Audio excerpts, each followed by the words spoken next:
فاتحہ۔ بسم اللہ الرحمن الرحیم۔ الحمد للہ رب العالمین الرحمن الرحیم مالک یوم الدین ایاک نعبد و ایاک نستعین اہدنا الصراط المستقیم صراط الذین انعمت علیہم غیر المغضوب علیہم ولا الضالین۔ اعوذ باللہ من الشیطان الرجیم۔ بسم اللہ الرحمن الرحیم۔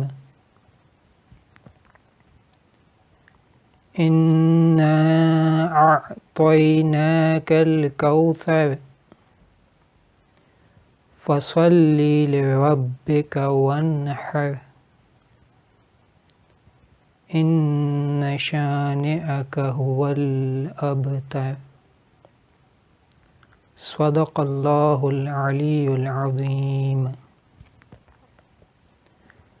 اللہم صل علی فاطمہ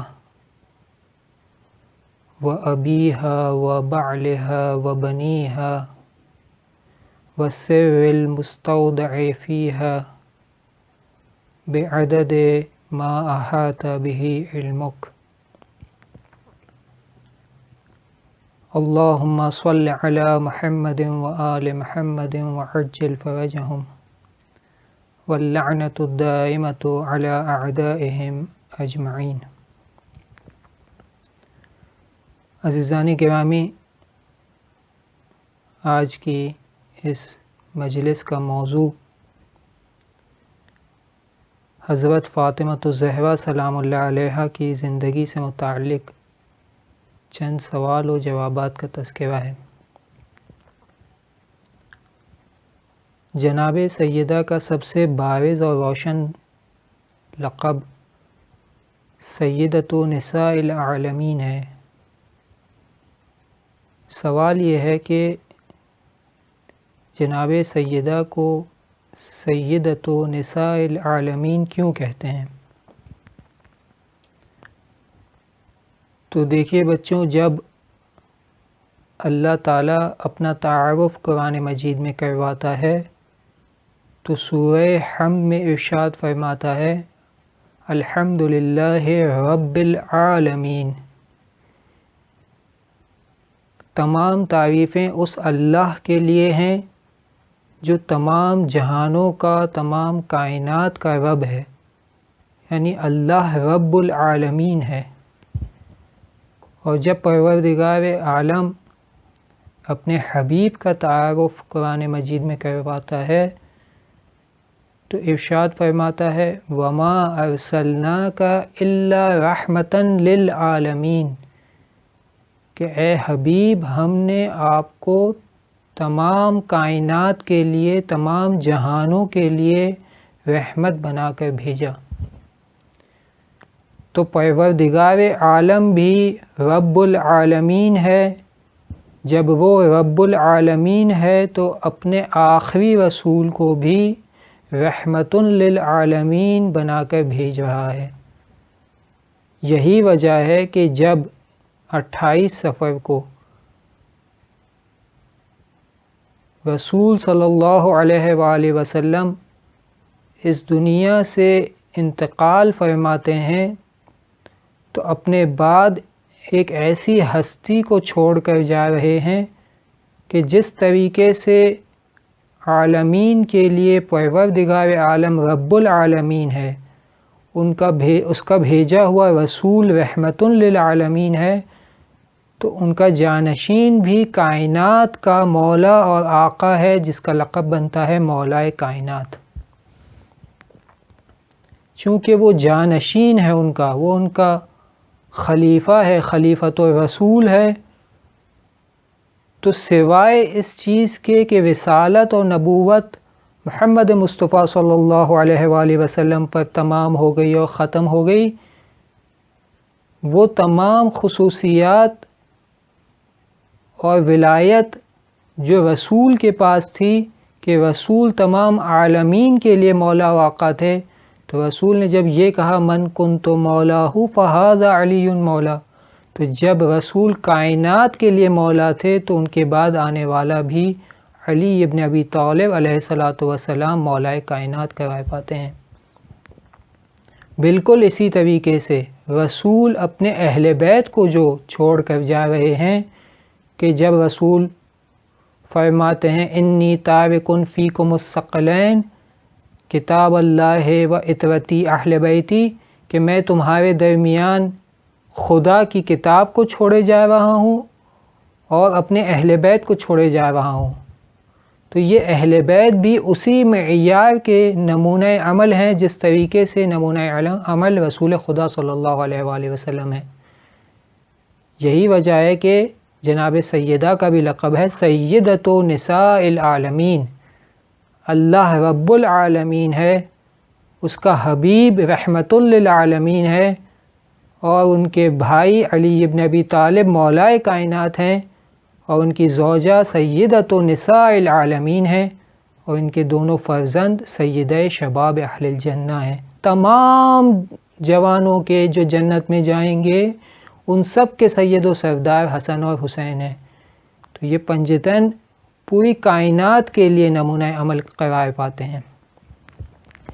دوسرا سوال یہ ہے کہ جناب سیدہ کو جو خداوند متعال نے نام دیا فاطمہ، اس فاطمہ کا کیا مطلب ہے؟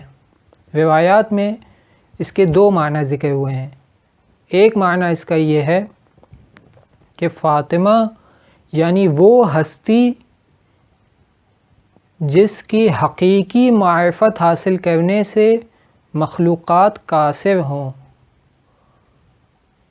یعنی وہ اتنی افضل اور باکمال ہستی ہیں کہ ان کی حقیقی معرفت حاصل کرنا مخلوق کے بس میں نہ ہو، قاصر ہو اس سے۔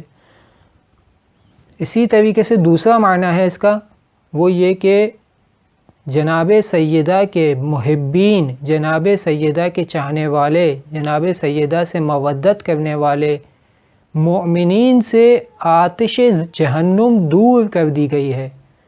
فاطمہ وہ ہستی ہیں جن سے محبت کرنے والے اور مودت کرنے والے مومنین سے جہنم کی آگ کو دور کر دیا گیا ہے۔ کیا جناب سیدہ کے اگلا سوال ہے کہ کیا جناب سیدہ کے اس کے علاوہ بھی اور نام ہیں؟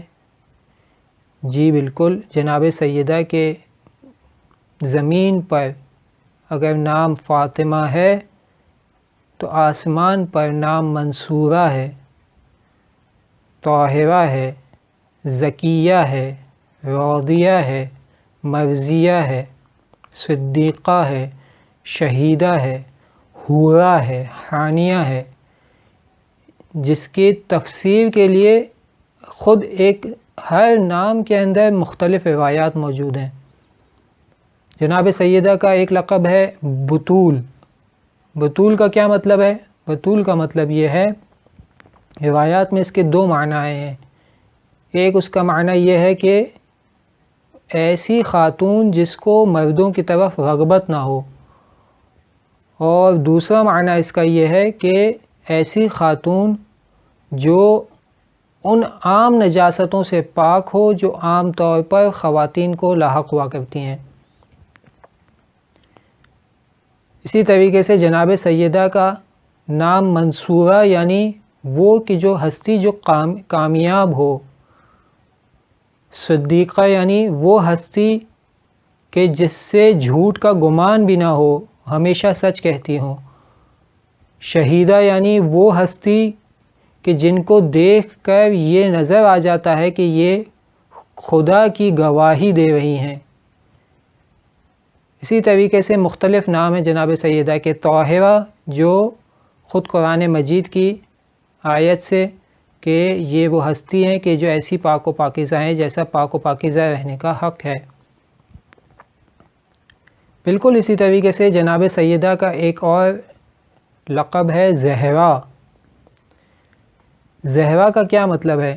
زہرا کا مطلب ہے کہ جناب فاطمہ الزہرا سلام اللہ علیہا وہ ہستی ہیں کہ جب وہ نماز کے لیے کھڑی ہوتی تھیں محراب میں تو تینوں وقت میں دن میں 3 مرتبہ جناب سیدہ کے چہرے سے ایسا نور ساطع ہوتا تھا کہ جو مدینے میں پھیل جاتا تھا، اور لوگ آ کر پیغمبر اکرم صلی اللہ علیہ وآلہ وسلم سے دریافت کرتے تھے کہ یا رسول اللہ، ہم اس نور کو دن میں 3 مرتبہ دیکھتے ہیں، یہ کس چیز کا نور ہے؟ تو رسول صلی اللہ علیہ وآلہ وسلم مسلمانوں کو جناب سیدہ کے گھر کی طرف بھیجتے تھے، تو معلوم ہوتا تھا کہ مولا علی علیہ السلام فرماتے ہیں کہ جناب سیدہ جب محراب عبادت میں کھڑی ہوتی ہیں تو دن میں 3 مرتبہ ان کے چہرے سے ایسا نور ساطع ہوتا ہے کہ جو سب جگہ پر پھیل جاتا تھا، اس لیے جناب سیدہ کا لقب ہے زہرا۔ ایسے ہی ایک اور لقب ہے جناب سیدہ کا، ام ابیہا۔ اس کا کیا مطلب ہے؟ اس کا مطلب ہے اپنے والد کی ماں۔ معمولاً ماں بچوں کی دیکھ بھال کرتی ہے،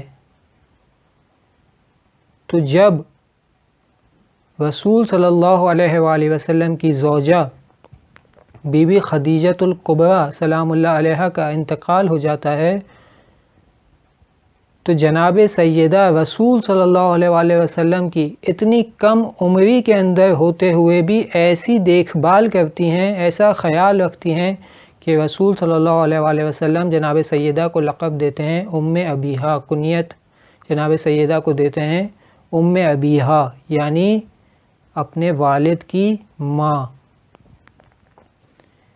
تو یہ جناب سیدہ کا امتیاز اور یہ ان کی خصوصیت اور خوبی ہے کہ ان کو دنیا میں بھی اور آخرت میں بھی اور زمین پر بھی اور آسمان پر بھی مختلف القاب اور مختلف ناموں اور کنیتوں سے نوازا گیا۔ جناب سیدہ کا گھر ایسا گھرانہ ہے کہ اس گھر کے بارے میں قرآن مجید میں بے شمار آیتیں ہیں جو جناب سیدہ اور ان کے ساتھ پنجتن کے بارے میں نازل ہوئی ہیں۔ سورہ کوثر کو آپ دیکھیں تو سورہ کوثر جناب سیدہ کی شان میں نازل ہوئی ہے۔ سورہ قدر کو دیکھیں تو شیعہ اور سنی روایات کے مطابق جناب سیدہ کو لیلۃ القدر بھی کہا گیا ہے۔ آیہ تطہیر جناب سیدہ کے بارے میں ہے۔ آیہ مودت یہ جناب سیدہ کے بارے میں ہے۔ آیہ مودت کون سی آیت ہے؟ آیہ مودت وہ آیت کہ تمام انبیاء نے جب اپنی ذمہ داری کو پورا کر دیا تو آخر میں یہ جملہ کہا کہ یا قوم ما اسألکم من اجر الا علی رب العالمین، کہ میں تم سے کوئی اجر نہیں چاہتا، میرا اجر صرف پروردگار عالم پر ہے۔ یا مثلا یہ کہا کہ لا اسألکم اجرا الا علی الذی فطرنی، کہ میں تم سے کوئی اجر نہیں چاہتا سوائے اگر اجر چاہتا ہوں تو میرا اجر اس ہستی کے اوپر ہے جس نے مجھے خلق کیا ہے۔ تو تمام انبیاء نے اپنا اجر رسالت نہیں مانگا، لیکن جب رسول خدا محمد مصطفیٰ صلی اللہ علیہ وآلہ وسلم کے بارے میں ذکر ہوتا ہے تو قرآن مجید یہ ارشاد فرماتا ہے قل لا اسألکم علیہ اجرا الا المودۃ فی القربی، کہ اے حبیب آپ کہہ دیجئے کہ میں اس رسالت کا تم سے کوئی اجر نہیں چاہتا، اگر میں اجر چاہتا ہوں تو وہ یہ کہ میرے اہل بیت سے مودت کرو، اہل بیت سے محبت کرو۔ بالکل اسی طریقے سے جناب سیدہ اور مولا علی علیہ السلام کے گھر کے بارے میں قرآن مجید کے اندر مختلف دوسری آیات بھی موجود ہیں جو ان کی فضیلت کو بیان کرتی ہیں۔ مثلا جب ایک مرتبہ جناب سیدہ بیمار ہو جاتی ہیں تو مولا ان کے پاس تشریف لاتے ہیں اور آ کر کہتے ہیں کہ اے بنت رسول، کیا کوئی ایسی خواہش ہے جو دنیا کے حلاوت میں سے ہو اور میں آپ کی پوری کر سکوں؟ تو جناب سیدہ کہتی ہیں کہ اگر ہو سکے تو مجھے ایک انار مل جائے جس سے مجھے شفا مل جائے۔ مولا علی علیہ السلام تھوڑی دیر کے لیے توقف کرتے ہیں، کیونکہ ان کے پاس کوئی مال نہیں تو وہ گھر سے باہر نکلتے ہیں اور بازار جا کر 1 درہم قرض لیتے ہیں۔ جب مولا علی 1 درہم قرض لے کر ایک انار خرید لیتے ہیں تو راستے میں دیکھتے ہیں ایک شخص گرا ہوا ہے اور مریض ہے اور بوڑھا ہے۔ تو مولا علی علیہ السلام اس شخص سے پوچھتے ہیں، اے شخص تم کیا چاہتے ہو؟ تو یہ بیمار شخص جواب دیتا ہے کہ میں 5 دن سے یہاں بیمار پڑا ہوا ہوں اور لوگ میرے پاس سے آتے ہیں اور گزر جاتے ہیں، جب کہ میری بیماری ایسی ہے کہ جو صرف ایک انار مل جانے سے مجھے شفا مل جائے گی۔ مولا علی علیہ السلام ایک لمحے کے لیے سوچتے ہیں کہ اگر یہ انار میں نے اس بیمار مریض بوڑھے شخص کو دے دیا تو رسول کی بیٹی فاطمۃ الزہرا محروم رہ جائیں گی، اور اگر میں نے یہ انار اسے نہیں دیا تو قرآن مجید کا حکم، خداوند متعال کا حکم جو سورہ ضحیٰ میں ہے، اما السائل فلا تنہر، کہ سوال کرنے والے کو ٹھکراؤ نہیں، اس کی مخالفت ہو جائے گی۔ اور خود رسول کی بھی حدیث ہے کہ جب کوئی تم سے سوال کرے تو اگرچہ تم گھوڑے پر ہی سوار ہو تم اس کی حاجت کو پورا کرو۔ تو اس مخالفت سے بچنے کے لیے مولا اس انار کو کھولتے ہیں اور اس مریض کو وہ انار کھلاتے ہیں۔ اسی وقت اس مریض کو شفا مل جاتی ہے۔ جیسے ہی اس مریض کو شفا ملتی ہے اسی وقت خداوند متعال کی طرف سے، خداوند متعال کے حکم سے جناب سیدہ کو بھی شفا مل جاتی ہے۔ مولا شرمندگی کے عالم میں کہ جناب سیدہ نے انار کی خواہش ظاہر کی تھی اور میں ان کے لیے انار نہیں لے جا سکا، گھر کی طرف آتے ہیں آہستہ آہستہ قدموں کو اٹھا کر۔ جب وہ گھر کے پاس پہنچتے ہیں تو دیکھتے ہیں جناب سیدہ استقبال کے لیے کھڑی ہیں اور بالکل صحت مند اور شفایاب ہیں، اور جناب سیدہ مولا سے فرماتی ہیں کہ اے علی، جب آپ نے اس مریض کو انار دیا اور اسے شفا ملی اسی وقت مجھے بھی شفا مل گئی تھی، اور انار کھانے کی خواہش اب مجھ سے زائل ہو چکی ہے۔ مولا علی علیہ السلام بھی خوشحال ہو جاتے ہیں اور گھر میں تشریف لاتے ہیں۔ اتنے میں دیکھتے ہیں کہ دروازے پر دستک ہوتی ہے۔ مولا پوچھتے ہیں دروازے پر کون ہے؟ تو جواب ملتا ہے کہ دروازے پر سلمان ہے، سلمان فارسی۔ مولا دروازہ کھولتے ہیں تو دیکھتے ہیں جناب سلمان فارسی کے ہاتھوں میں ایک تشت ہے، ایک تھالہ ہے جس کے اوپر کپڑا ڈھکا ہوا ہے۔ مولا حضرت سلمان فارسی سے پوچھتے ہیں کہ اے سلمان، یہ کیا ہے؟ یہ کس نے بھیجا ہے؟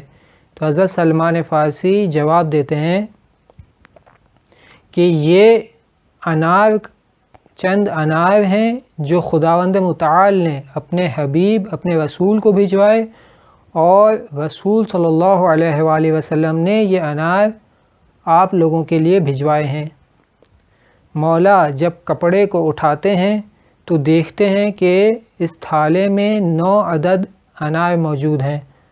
مولا ایک لمحے کے لیے تعجب کرتے ہوئے حضرت سلمان فارسی سے پوچھتے ہیں کہ یہ تو 9 عدد انار ہیں جبکہ اسے تو 10 عدد انار ہونا چاہیے، ایک انار کم ہے، کیونکہ خداوند متعال قرآن مجید میں ارشاد فرماتا ہے کہ من جاء بالحسنۃ فلہ عشرۃ من امثالها، کہ جو شخص بھی نیکی کو انجام دیتا ہے، ایک نیکی کو انجام دیتا ہے تو خداوند متعال اس کے بدلے میں اسے 10 عطا کرتا ہے۔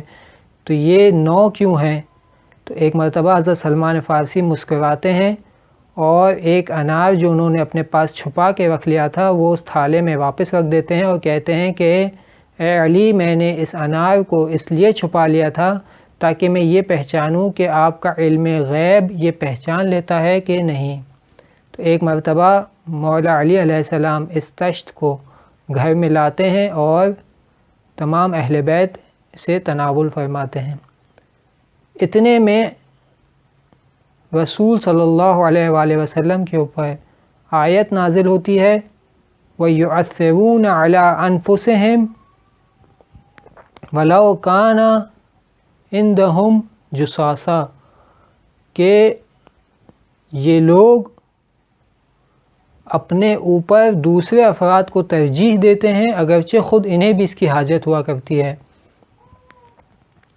یہی آیت ایک اور مورد میں بھی نازل ہوتی ہے، وہ مورد یہ ہے کہ ایک مرتبہ جناب سیدہ اور مولا علی علیہ السلام دونوں اس حال میں ہیں کہ ان کے پاس ان کے گھر میں سوائے بچوں کی غذا کے اور کوئی غذا موجود نہیں ہے۔ تو ایک مرتبہ مولا علی علیہ السلام مسجد میں جاتے ہیں تو دیکھتے ہیں کہ ایک شخص ہے جو رسول صلی اللہ علیہ وآلہ وسلم سے سوال کر رہا ہے کہ یا رسول اللہ، میں بھوکا ہوں۔ رسول اکرم صلی اللہ علیہ وآلہ وسلم اس شخص کو اپنی ازواج کے پاس کے گھروں کی طرف بھیجتے ہیں تو یہ واپس پلٹ کر آتا ہے اور کہتا ہے کہ یا رسول اللہ، آپ کی ازواج نے یہ جواب پہنچایا ہے کہ ہمارے پاس پانی کے علاوہ اور کوئی غذا موجود نہیں ہے۔ تو ایک مرتبہ رسول اکرم صلی اللہ علیہ وآلہ وسلم پوچھتے ہیں کہ کیا اصحاب سے پوچھتے ہیں کہ کیا تم میں سے کوئی ہے جو اس بھوکے شخص کو ایک رات کے لیے اپنے گھر پر مہمان بنائے۔ مولا علی علیہ السلام ارشاد فرماتے ہیں یا رسول اللہ، اس شخص کو میں اپنے گھر کی طرف لے کے جاتا ہوں اور اسے ایک رات کے لیے مہمان بناؤں گا۔ مولا اس شخص کو اپنے گھر کی طرف لے کے آتے ہیں اور آنے کے بعد جناب سیدہ سے سوال کرتے ہیں کہ کیا گھر میں اس مہمان کو کھلانے کے لیے کوئی چیز موجود ہے؟ تو جناب سیدہ جواب دیتی ہیں کہ اے علی، ہمارے پاس صرف اتنی ہی غذا بچی ہوئی ہے کہ جو بچوں کو کھلانے کے لیے ہے۔ مولا فرماتے ہیں کہ بچوں کو سلا دیجئے اور چراغ کو بجھا دیجئے۔ جناب سیدہ بچوں کو سلا دیتی ہیں اور چراغ کو بجھا دیتی ہیں اور وہ کھانا جو بچوں کے لیے رکھا تھا وہ اس شخص کے لیے پیش کر دیتے ہیں اور ایسے ظاہر کرتے ہیں جیسے مولا علی علیہ السلام اور جناب سیدہ بھی غذا تناول فرما رہے ہیں۔ جب وہ شخص کھانا کھا چکا تو جناب سیدہ چراغ کو روشن کرتی ہیں تو دیکھتی ہیں کہ وہ ظرف جس میں کھانا موجود تھا وہ ویسے ہی پورا کامل بھرا ہوا ہے۔ اگلے دن صبح مولا علی علیہ السلام نماز کے لیے مسجد کی طرف تشریف لے جاتے ہیں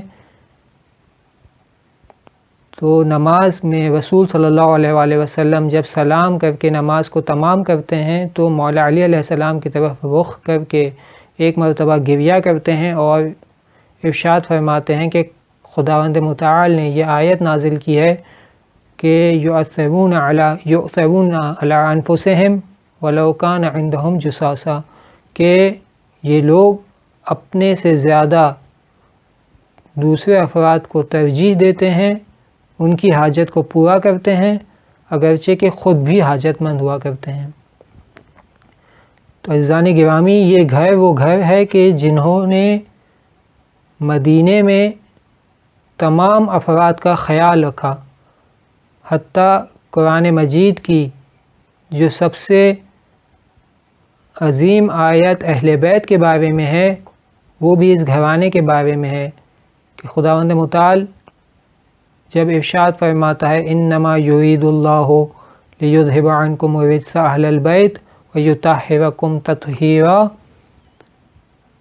تو رسول صلی اللہ علیہ وآلہ وسلم گھر میں مولا علی علیہ السلام، جناب سیدہ امام حسن اور امام حسین علیہ السلام کو بلاتے ہیں اور بلا کر اپنی ابا کے نیچے بٹھاتے ہیں اور کہتے ہیں خداوندہ، خدایا، پروردگار، گواہ رہنا یہی میرے اہل بیت ہیں، محمد، علی، فاطمہ، حسن اور حسین۔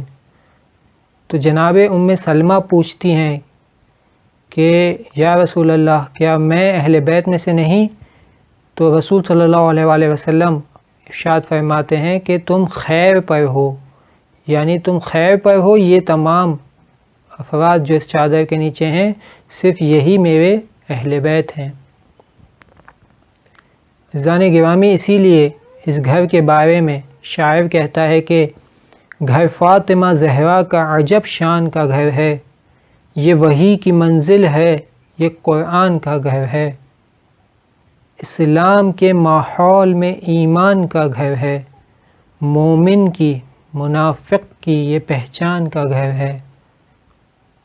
اللہ نے اس گھر کو نبوت سے نوازا، دنیا میں اسے دین و شریعت سے نوازا، عصمت سے، امامت سے، ولایت سے نوازا، ہر فرد کو قرآن کی آیت سے نوازا، سانچے میں مشیت کے یہ افراد ڈھلے ہیں، سب چادر تطہیر کے سائے میں ملے ہیں، سائے میں پلے ہیں۔ یہ عزم کے فولاد اسی گھر میں ملیں گے، یہ نور کے اجساد اسی گھر میں ملیں گے، جبریل کے استاد اسی گھر میں ملیں گے۔ تو یہ گھر وہ گھر ہے کہ جو خداوند متعال کا پسندیدہ اور ایسے افراد کا مجموعہ ہے کہ جن کے بارے میں قرآن مجید میں جا بجا آیتیں نازل ہوئی ہیں۔ لیکن دوستوں، یہی گھر 28 صفر سے پہلے ایسا گھر ہے کہ جس گھر میں خود جبرائیل نازل ہوتے ہیں تو سلام کرتے ہیں، میکائیل نازل ہوتے ہیں تو سلام کرتے ہیں، اسرائیل آتے ہیں تو دروازے کے اوپر آ کر سلام کرتے ہیں، خود رسول صلی اللہ علیہ وآلہ وسلم تشریف لاتے ہیں تو سلام کرتے ہیں، السلام علیکم یا اہل بیت النبوہ۔ لیکن آئیے 29 صفر کو رسول کی وفات کے بعد مدینے چلتے ہیں اور مدینے میں اس گھر کو تلاش کرتے ہیں۔ تو عزیزان گرامی، آپ دیکھیں گے کہ مدینے میں ایک ایسا گھر ہے جس کا دروازہ جلا ہوا ہے۔ آپ پوچھیں گے کہ یہ کس کا گھر ہے جو جلا ہوا ہے؟ تو آپ کو جواب ملے گا، یہ سیدہ کا گھر ہے۔ رسول کی وفات کے بعد چند دن ہی گزرے تھے کہ یہ امت جس پر اس گھر نے اتنے احسانات کیے، یہ امت آتی ہے اور آ کر اس گھر کے دروازے پر سلام کرنے کے بجائے اس گھر پر دروازے کو بجاتی ہے اور کہتی ہے کہ علی کو باہر نکالو۔ ایک مرتبہ جناب سیدہ دروازے کی طرف تشریف لے جاتی ہیں اور کہتی ہیں کہ کیا تمہیں معلوم نہیں کہ یہ کس کا گھر ہے؟ یہ خدا کے رسول کی بیٹی کا گھر ہے۔ تو ایک مرتبہ سامنے والا یہ جملہ کہتا ہے کہ یہ گھر اگر خدا کے رسول کی بیٹی کا ہوتا ہو تو ہو، اگر علی کو تم نے باہر نہ نکالا تو ہم اس گھر کو اس کے مکینوں سمیت آگ لگا دیں گے۔ ایک مرتبہ جناب سیدہ اپنے بابا کو آواز دیتی ہیں، یا رسول اللہ، آپ دیکھیے کہ آپ کے جانے کے بعد یہ امت آپ کے اہل بیت کے ساتھ کیا ستم ڈھا رہی ہے۔ ایک مرتبہ وہ لعین یہ کہتا ہے کہ اگر علی کو باہر نہ نکالا تو اس گھر کو آگ لگا دوں گا۔ جناب سیدہ اپنے دونوں ہاتھوں سے دروازے کو پکڑتی ہیں۔ ایک مرتبہ وہ لعین دروازے کو دھکا دیتا ہے اور اتنے زور سے دروازے کو دھکا دیتا ہے کہ وہ دروازہ جناب سیدہ کے اوپر گر جاتا ہے۔ اور ایک مرتبہ جناب سیدہ حضرت فضہ سے یہ فرماتی ہے، یا فضہ خذینی، اے فضہ مجھے سنبھالو، میرا محسن شہید ہو گیا ہے۔ ایک مرتبہ وہ لعین دروازے کو اور زور سے دباتا ہے، فَعْسَرُوهَا۔ ایک مرتبہ جناب سیدہ در و دیوار کے درمیان فَعْسَرُوهَا پھس جاتی ہیں۔ وہ لوگ علی کو ان کی گردن میں رسیاں باندھ کر مسجد کی طرف لے جانا چاہتے ہیں، لیکن ایک مرتبہ جناب سیدہ اپنے ہاتھ سے نہیں معلوم کہ وہ ہاتھ جس پر قنفذ نے شمشیر کا غلاف مارا تھا، اس ہاتھ سے کس طریقے سے مولا علی کے کمر بند کو پکڑ لیتے ہیں اور کہتی ہیں کہ میں جب تک زندہ ہوں تب تک تم علی پر یہ ظلم و ستم نہیں کر سکتے۔ ایک مرتبہ وہ قنفذ مولا علی کی زوجہ کے ہاتھوں پر شمشیر کا غلاف مارتا ہے اور مولا کو مسجد نبوی میں لے جایا جاتا ہے۔ جناب سیدہ نہیں معلوم کس طریقے سے اٹھتے بیٹھتے مسجد میں پہنچتی ہیں اور کہتی ہیں کہ علی کو چھوڑ دو، نہیں تو میں ایسی بد دعا کروں گی کہ اس مدینے میں کوئی باقی نہ رہے گا۔ ایک مرتبہ جناب سیدہ دیکھتی ہیں کہ مولا علی کی گردن پر تلوار ہے۔ مولا سلمان سے کہتے ہیں، اے سلمان جائیے اور بنت رسول سے یہ کہیے وہ رک جائیں۔ جناب سلمان مولا علی کی اس بات کو جناب سیدہ تک پہنچاتے ہیں۔ جناب سیدہ ایک لمحے کے لیے رک جاتی ہیں، لیکن جب دیکھتی ہیں مولا علی کی گردن پر تلوار ہے، ایک لمحے کے لیے پریشان ہو جاتی ہیں اور گشکا کر گرتی ہیں۔ میں کہوں گا سیدہ یہ بڑا ظلم ہوا، لیکن آئیے کربلا کے میدان میں دیکھیے، آپ نے تو صرف علی کی گردن پر تلوار کو دیکھا تھا تو آپ گھسکا کر گر پڑی۔ کربلا کے میدان میں دیکھیے 70 قدم کی دوری پر آپ کی بیٹی زینب اپنے بھائی حسین کے گردن پر چلتے خنجر کو دیکھ الا لعنت اللہ علی القوم الظالمین وسیعلم الذین ظلموا ای منقلب ینقلبون۔ خدایا تجھے واسطہ محمد و آل محمد کا ہماری اس قلیل سی عبادت کو قبول فرما۔ خدایا تجھے واسطہ محمد و آل محمد کا ہم سب طالب علم ہیں، ہمیں بہترین طریقے سے علم حاصل کرنے کی توفیق عنایت فرما۔ خدایا ہم سب کی، ہمارے والدین کی، ہمارے گھر والوں کی، بھائیوں بہنوں رشتہ داروں دوستوں پڑوسیوں کی حفاظت فرما۔